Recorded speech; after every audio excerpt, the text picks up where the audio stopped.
affordability. That's the not only national talk, but it's a local conversation. Affordability around housing. Trump administration threw some spaghetti against the wall here over the past week with 50-year mortgage being floated out there, as well as portable and assumable loans. I'll break down all three strategies coming from DC that are being positioned as ways to help housing affordability in this country. And then locally here, there was a new Connecticut housing bill that passed the House during special session. This housing bill is a amended version of the housing bill that was HB 5002 that was ultimately shot down earlier this year, back in May. It was actually passed in legislature, but was then vetoed by Governor Ned Lamont during the summer months. Who actually was an advocate of the bill. Then he changed his mind and vetoed it and said, "Go work on it, make some changes," based on feedback that the governor was receiving. So, national housing affordability, top issue, certainly given, New York City elections become a national conversation, affordability on housing and many other items. And then here locally, local leaders are working on the same. So we'll break those two down. Let's start with the national conversation. We'll go micro and then zoom into what we're dealing with here in Connecticut.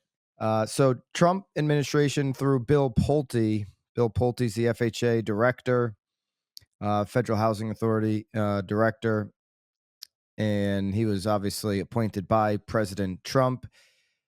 Through his X feed and President Trump's Truth Social feeds, there's been some new creative, I guess you could call it, product ideas in the mortgage space that have been floated out there. The first one was the 50-year mortgage being floated out there as an option. Now, here's what you need to know about the 50-year mortgage. 50-year mortgage would need literally an act of Congress to get approved. Okay, so it's not just that Trump can put out a Truth Social tweet and show President Roosevelt with the 30-year mortgage next to him, 50-year mortgage, President Trump, and put a headline, "Two great presidents," with um, with these kind of mortgage products.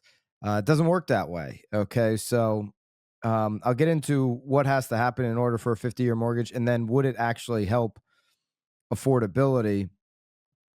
And Bill Pulte retweeted this saying, "Yeah, thanks to President Trump, we're indeed working on the 50-year mortgage, a complete game changer." I don't know if I'd go that far, but the 50-year mortgage, not legal right now under Dodd-Frank Wall Street Reform and Consumer Protection Act, which was passed after the 2008 financial crisis. Uh, the qualified mortgage rule limits loan terms to 30 years or less. So a qualified mortgage, when you go and apply for a conventional or an FHA mortgage, the rule limits 30 years or less. So you'd have to go back to Congress here and work on the Dodd-Frank Wall Street Reform and Consumer Protection Act to make 50-year mortgages widely available. It'd have to be some kind of an amendment, or they'd have to classify these loans as non-QM. Non-QM exists today, so you could get a non-qualified mortgage today. This is what a lot of business owners will do. They'll use bank statements to get non-QM. Now, non-QM comes with a much higher interest rate, and they're a little bit of a riskier loan, and they're not government backed. So a non-QM loan coming with a higher rate eliminates this idea that the whole idea behind a 50-year mortgage is a lower monthly payment. Okay, that's the whole idea there. Now, some of the numbers you may have seen online on a $500,000 home showing $300 plus savings per month. This is also very misleading, very misleading. $300 savings on a $500,000 home is if the two interest rates are the same. Okay. But the interest rates won't be the same, even if the 50-year mortgage became qualified mortgage, if they got the act of Congress passed.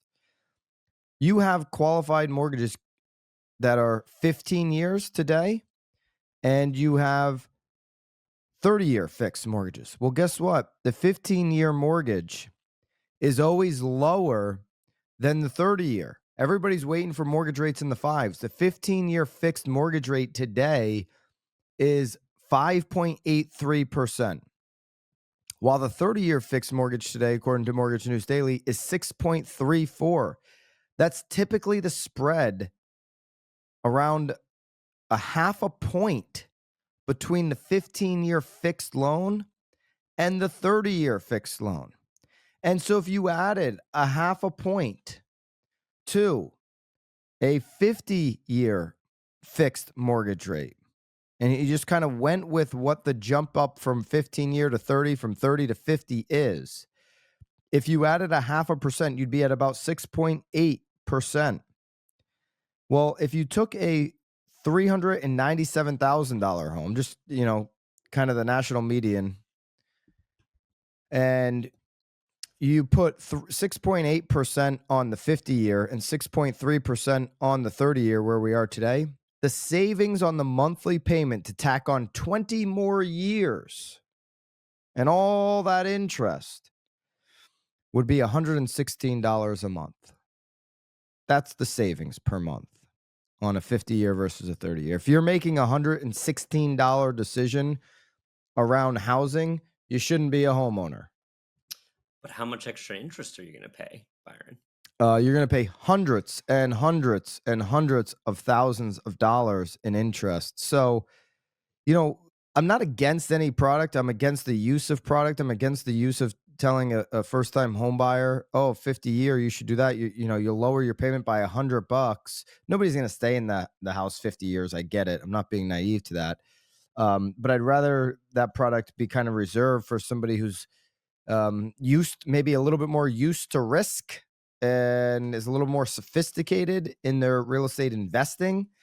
All right. So 50-year mortgage, it will not change the game. And in fact, if you had more people coming into the market with 50-year mortgages, getting this theoretical $100, $200, whatever a month savings, you know what they're going to do?